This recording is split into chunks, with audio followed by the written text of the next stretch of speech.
Odysseus's epic return home to Ithaca after the Trojan War is by far the most famous instance of the ancient Greek homecoming story, a genre of tale characterized as nostos, which involves a hero overcoming trials to return to his home and the people dear to him. It speaks to a powerful drive all humans share, to seek out the comfort and familiarity of home, as well as the desire to reconstitute the accompanying sense of peace if that feeling is ever lost. In 1688, Swiss physician Johannes Hofer drew from this powerful well of imagery and emotion when he coined the term nostalgia to describe an illness he had observed among mercenaries posted abroad who were emotionally distraught to the point of physical pain due to longing for their homeland. He combined nostos with the Greek word for pain, algia, to describe this phenomenon of someone who desperately desires a return. But the relatively recent identification and characterization of nostalgia should not lead us to believe that it is a modern condition. Indeed, all research shows that it manifests across cultures worldwide in remarkably similar ways, meaning that this is a fundamental aspect of being human and a cognitive limitation that we all share. So, the Greek general Odysseus's nostos was naturally also present among those who claimed to be the descendants of the Trojans he defeated. Romans were subject to this, as we all are, and the disastrous decline in republican political order that occurred with the dictatorship of Sulla can be traced back to how a nebulous yet baseless conviction that things were better in the past resulted in the ruling conservative faction irreparably fracturing the republic and providing the blueprint that Caesar and Augustus would build upon to institute a monarchy in all but name. In part because of how instrumental the office had been in advancing the cause of the common Roman, Sulla and his aristocratic backers identified the tribunes of the plebs as a primary source of political instability. Though the tribunate's formal powers had not increased since the reforms of the Gracchi brothers, its potential as a platform for populist reform had made it a target for conservative backlash. Sulla's reforms rendered the office politically impotent. Tribunes were stripped of the ability to convene assemblies, propose legislation, and exercise veto power over public business. Furthermore, anyone who served as a tribune was barred from holding further public office, effectively transforming the position into a political dead end, and discouraging ambitious men from seeking it. Sulla's vision for the Republic was inherently reactionary, and so it should come as no surprise that it was fueled by nostalgia. In weakening the tribunate and leading a violent purge against his political foes, Sulla was seeking to restore an idealized version of the Republic, which was centered around respect for senatorial authority and aristocratic domination. The only problem is that this idyllic and serenely ordered republic he sought to recreate never actually existed. There was no pre-Gracchian era of peace and stability, where the people bowed passively to the wisdom of the senatorial oligarchy. Roman politics had always been a contentious affair, dating back even to Romulus and Remus. Rome was quite literally founded upon fratricide, at least according to the tales they told themselves. But the violence would not end there, and it is a central element in the very birth of the Republic itself, which, according to tradition, took shape as Brutus and his comrades sought to avenge the shameful death of the noble Lucretia, and would culminate in wars against the Etruscans and the unmasking of a monarchical conspiracy among elements of the Roman nobility that prompted Brutus himself to order the execution of his own sons.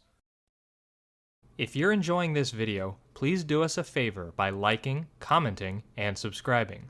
We're a small channel, and this is the only way to get the almighty YouTube algorithm to notice us. Furthermore, you can help Tribunate become more sustainable by becoming a member for as little as 99 cents a month. Thank you for all of your support. Soon after the final expulsion of the Tarquins and Rome's establishment as a republic, class conflict came to dominate the political affairs of the city. Separating myth from history in this era is notoriously difficult, but we are told that over the next 200 years, a period known as the Conflict of the Orders, there were 5 distinct examples of mass popular action by Rome's plebeian underclass, where the people mobilized to engage in general strikes until they won greater political rights. Due to the repetition of certain details, it is likely that there is confusion in our sources, and that there were not 5 distinct campaigns over 2 centuries, but rather that some actions are reported multiple times.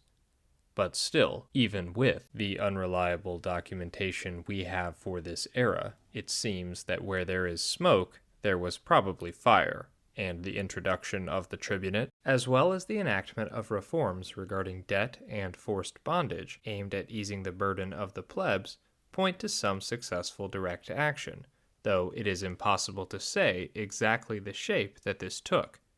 Traditional chronology tells us that the first of these successions occurred in 494 BCE, little over a decade after the supposed inauguration of the Republic. The strike was resolved by creating the office of the Tribune of the Plebs, sacrosanct defenders of the common man, who had the ability to veto any action by a Roman official.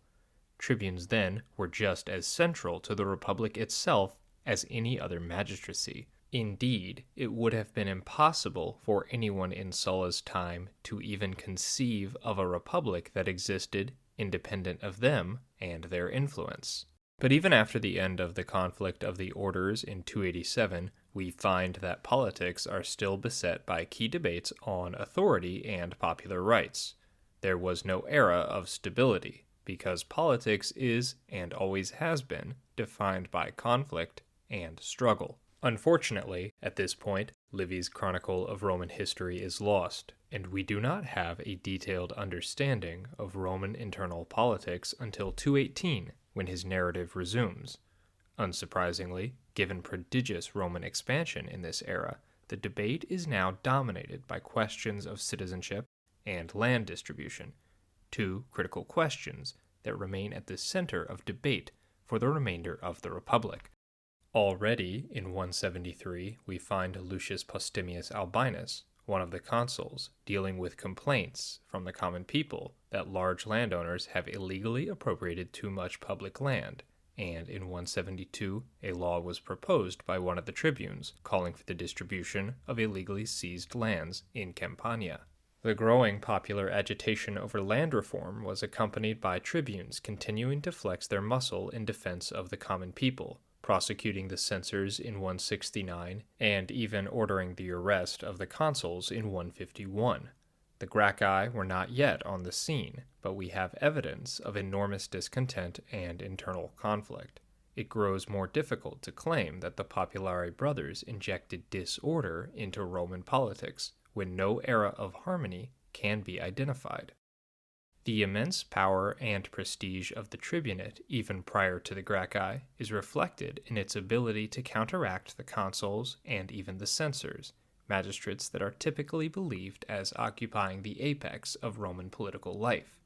But the strength of the Tribunate shows that within its own sphere of influence, it was regarded as carrying precedence, and had held this distinction long before Sulla was even alive to take issue with it. The office would of course reach the height of its influence after the Gracchi leveraged the full extent of its powers, but they did not invent new abilities for the office out of whole cloth. Rather, they took previous precedents to their logical conclusions, and the deposition of Tiberius's tribunician colleague Octavius indicates that they were operating on a theory of popular sovereignty that had its roots in Rome's citizen body as a whole, not just the narrow elite.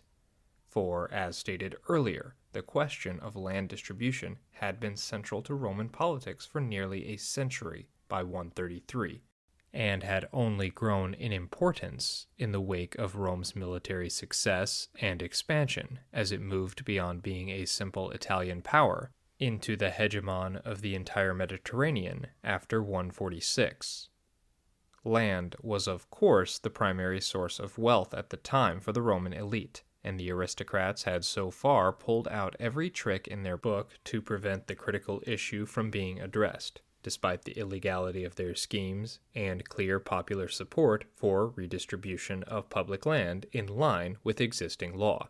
Take a look at how a popular reform effort was subverted in 140 by aristocratic intimidation and bribery. The neighboring rich men, by means of fictitious personages, transferred these rentals to themselves, and, finally, held most of the land openly in their own names. Then the poor, who had been ejected from their land, no longer showed themselves eager for military service, and neglected the bringing up of children, so that soon all Italy was conscious of a dearth of freemen, and was filled with gangs of foreign slaves, by whose aid the rich cultivated their estates, from which they had driven away the free citizens.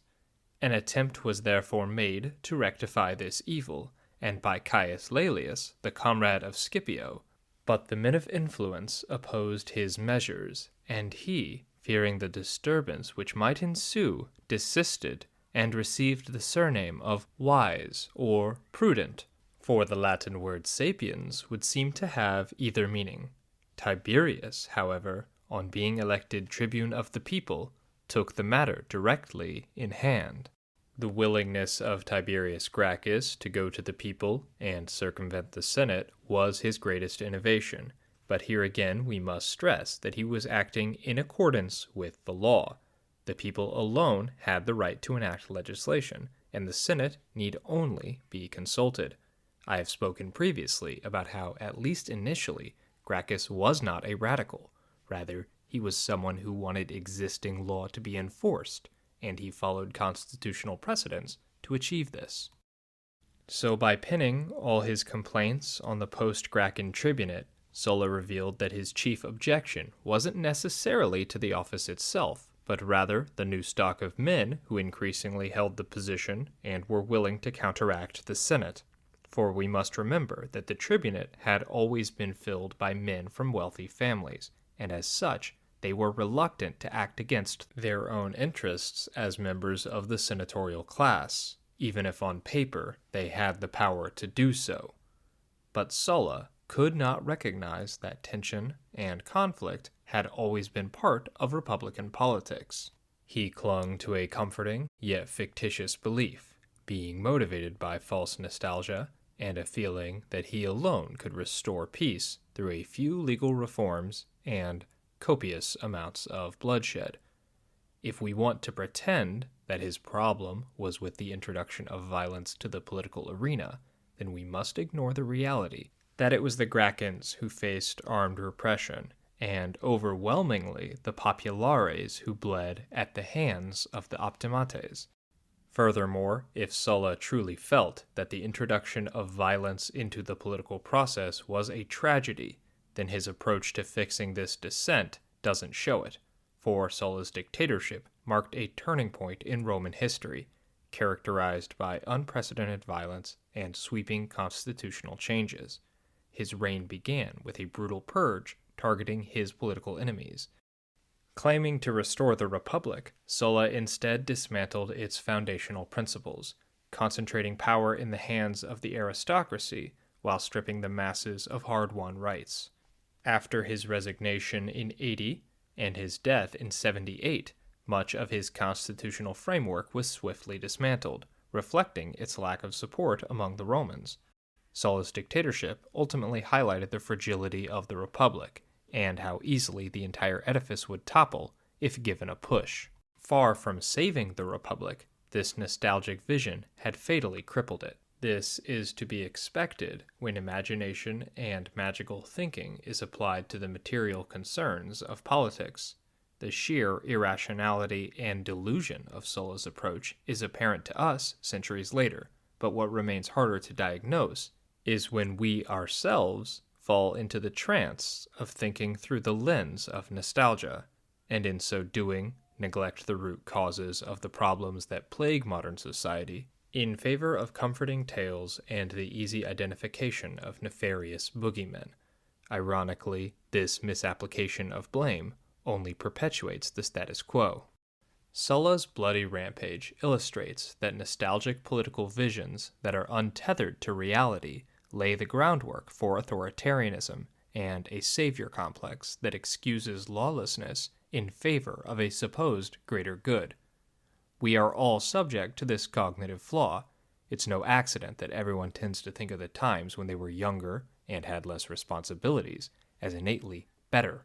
This is relatively harmless when talking about music or movies.